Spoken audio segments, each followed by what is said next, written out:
তো বন্ধুরা, welcome to my YouTube channel. আজকের এই ভিডিওতে আমরা উচ্চ মাধ্যমিক বাংলা টেস্ট সাজেশান 2022 যে তোমাদের মহুয়ার দেশ কবিতা সমর সেন রচিত, সেখান থেকে যতগুলো প্রশ্ন তোমাদের টেস্ট পরীক্ষার জন্য গুরুত্বপূর্ণ সেই সকল প্রশ্ন নিয়ে আজকের এই ভিডিওতে আলোচনা করব। তো ভিডিও শুরু হওয়ার আগে তোমরা যে চ্যানেল নতুন হও তো চ্যানেলটি সাবস্ক্রাইব করে পাশে থাকা বেল আইকনটি প্রেস করে নোটিফিকেশান অন করে দাও। ভিডিওটি পছন্দ হলে লাইক করে দিও। কোনো প্রশ্ন জিজ্ঞাসা থাকলে কমেন্ট বক্সে কমেন্ট করতে পারো এবং ভিডিওটি বন্ধুর সাথে বেশি বেশি শেয়ার করতে ভুলবে না। চলো আজকে ভিডিও শুরু করা যাক। বলছে এমসিকিউ প্রশ্নোত্তর, সঠিক উত্তরটি নির্বাচন করো। 1 নম্বর বলছে অবসন্ন মানুষের শরীরে দেখি কবি কি দেখেন। 4টি অপশান রয়েছে, সঠিক উত্তর হবে অপশান নাম্বার এ, ধুলোর কঙ্কন। নেক্সট দেখো 2 নম্বর প্রশ্ন বলছে মহুয়ার দেশে রাত্রি নির্জনতাকে আলোড়িত করে কে। সঠিক উত্তর হবে অপশান নাম্বার ডি, সমুদ্রের দীর্ঘ নিঃশ্বাস। নেক্সট পরের প্রশ্নটা দেখো 3টা, আমার ক্লান্তির ওপর ঝরুক। তো 4টি অপশান রয়েছে, সঠিক উত্তর হবে অপশান নাম্বার বি, মহুয়ার ফুল। নেক্সট দেখো 4 নম্বর প্রশ্নটা কি বলছে, বলছে সমস্ত মহুয়ার দেশে পথের দুধারে কে ছায়া ফেলে। সঠিক উত্তর হবে অপশান নাম্বার বি, দেবদারু। নেক্সট 5টা বলছে শিশির ভেজা সবুজ সকাল বলতে বোঝানো হয়েছে। সঠিক উত্তর হবে অপশান নাম্বার বি, শিশির মাখা সবুজ গাছপালায় মোড়া একটি সকাল। নেক্সট দেখো 6টা বলছে ধোঁয়ায় বউ কি নিঃশ্বাস বলতে বোঝানো হয়েছে। সঠিক উত্তর হবে অপশান নাম্বার বি, নাগরিক জীবনের মালিন্যকে। নেক্সট দেখো পরেরটা 7 নম্বর প্রশ্নটা কি বলছে, অলস সূর্য এঁকে দেয়। অলস সূর্য কি এঁকে দেয়। সঠিক উত্তর হবে অপশান নাম্বার ডি, সমুদ্র স্রোতে গলিত সোনার মতো উজ্জ্বল আলোর স্তম্ভ। নেক্সট দেখো পরের প্রশ্নটা বলছে অলস সূর্য কোথায় আগুন জ্বালায়। সঠিক উত্তর হবে অপশান নাম্বার বি, জলের অন্ধকারে। নেক্সট 9টা বলছে অন্ধকার ধূসর ফেনায় কবিতা কোন মানসিকতার প্রকাশিত হয়েছে। সঠিক উত্তর হবে অপশান নাম্বার সি, জীবন ও জগতের রূঢ় বাস্তবতায় বিভ্রান্ত। নেক্সট বলছে 10টা মহুয়া বনের ধারে আছে। সঠিক উত্তর হবে অপশান নাম্বার এ, কয়লা খনি। নেক্সট দেখো অতি সংক্ষিপ্ত প্রশ্নোত্তর। 1 নম্বর বলছে আমার ক্লান্তির ওপর ঝরুক মহুয়া ফুল। এখানে মহুয়া ফুল কিসের প্রতীক। উত্তর আলোচ্য পংক্তিটি উল্লেখিত মহুয়া ফুল রোমান্টিক উপাদানের প্রতীক হিসেবে ব্যবহার করা হয়েছে। যে রোমান্টিক উপাদান কবির জীবনে ক্লান্তি অবনোদন করতে পারবে।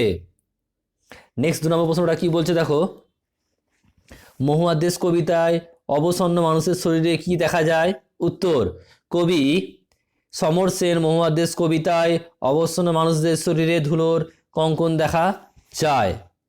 নেক্সট বলছে ধোঁয়ায় বঙ্কি নিঃশ্বাস ঘুরে ফিরে ঘরে আসে বলতে কি বোঝানো হয়েছে। উত্তর ধোঁয়া বঙ্কি নিঃশ্বাস বলতে স্বপ্নময় প্রকৃতি প্রধান মহুয়ার দেশ এর বিপরীতে কয়লা খনি থেকে উঠে আসা নাগরিক সভ্যতার বিষ বাষ্পের কথাই বোঝানো হয়েছে। নেক্সট পরের প্রশ্নটা কি বলছে, অলস সূর্য দেয় এঁকে। অলস সূর্য কি আঁকে।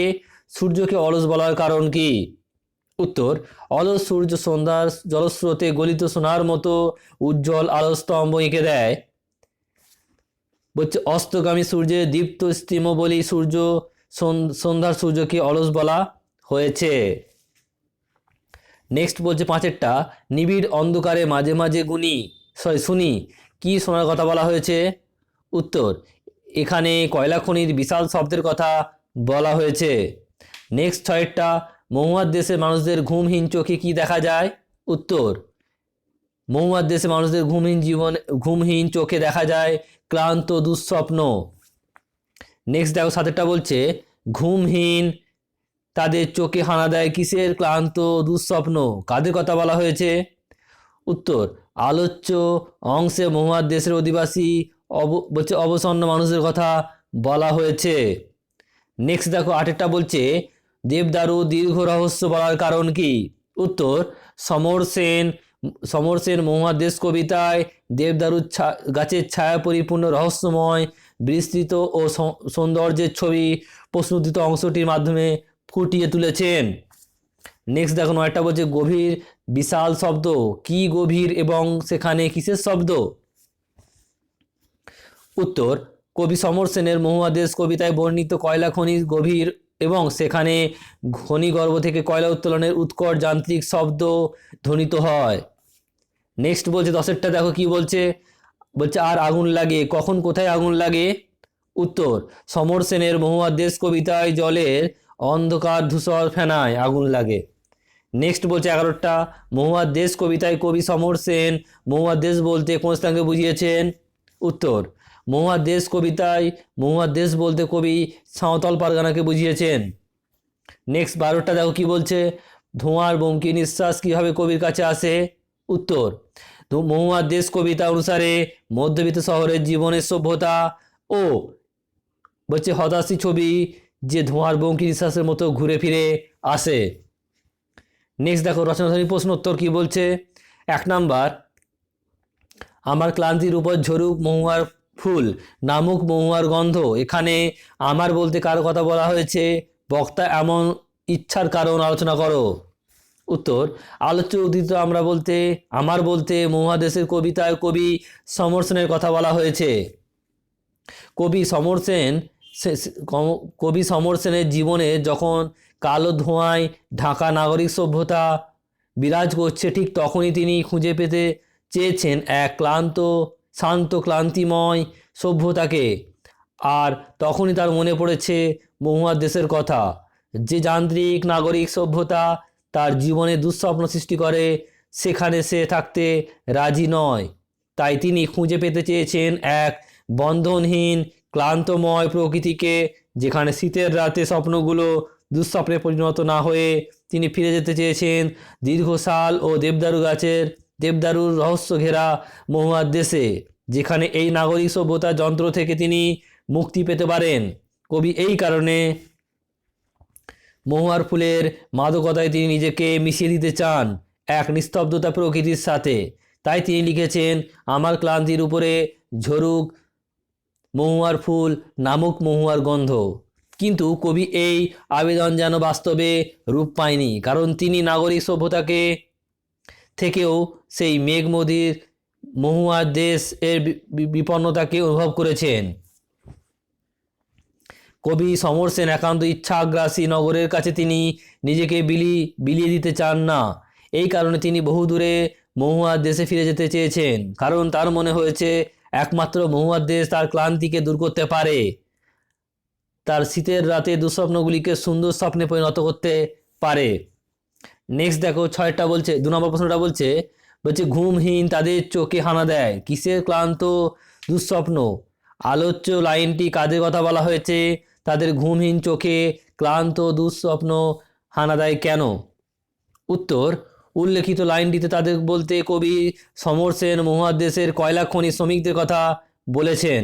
কবি সমর সেন যখন যান্ত্রিক সভ্যতার কালো ধোঁয়ায় নিজেকে বিপন্ন বলে মনে করেছেন, ঠিক তখনই তিনি তার ক্লান্ত জীবনকে খানিকটা স্নিগ্ধতা দেওয়ার জন্য যেতে চেয়েছেন অনেক দূরের মহুয়ার দেশে। তার কাছে মহুয়ার দেশ অনেকটা স্বপ্নের আবেশ এর মতো বলে মনে হয়েছে,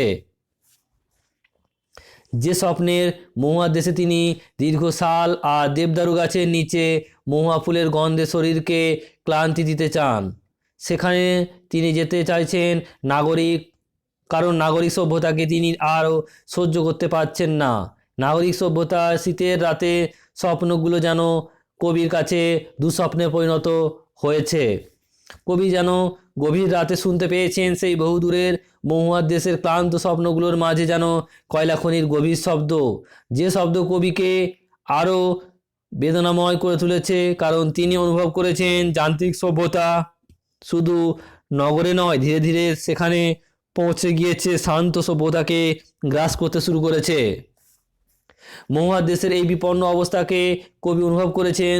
শিশির ভেজা সবুজ সকাল মহুয়ার দেশের মানুষদের অবসন্ন শরীরে যেন লেগে আছে ধুলোর কঙ্কন। তাদের বাস্তব জীবনের স্বপ্নগুলো যেন আজও দুঃস্বপ্নে পরিণত। যন্ত্র সভ্যতার যে অববাহন তা যেন তাদের ঘুমহীন চোখে দুঃস্বপ্ন এঁকে দিয়েছে। নেক্সট তিনেরটা বলছে দেখো, মহুয়ার দেশ কবিতায় কবি মহুয়ার দেশের যে চিত্র অঙ্কন করেছেন তা বর্ণনা করো। উত্তর, কবি কল্পনা কাব্য রচনার অন্যতম বিষয়, কারণ কবি কল্পনায় কোনো কাব্যের বলছে আলংকারিক অর্থ দান করেছেন আর পাঠকদের সেই কাব্য লোকে নিয়ে যেতে সাহায্য করেন। আলোচ্য মহুয়ার দেশ কবিতাটিতে কবি সমর সেন ঠিক একই রকম আমাদের মহুয়ার দেশে নিয়ে গিয়েছেন।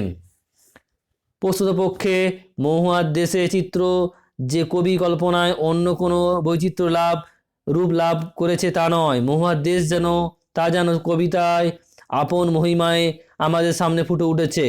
নগরকেন্দ্রিক যান্ত্রিক সভ্যতা থেকে কবি যেহেতু মুক্তি পেতে চেয়েছেন, তাই তার মুক্তির অন্যতম স্থান হয়ে ধরা পড়ে দিয়েছে তার কাব্যলোকের এই মহুয়ার দেশটি।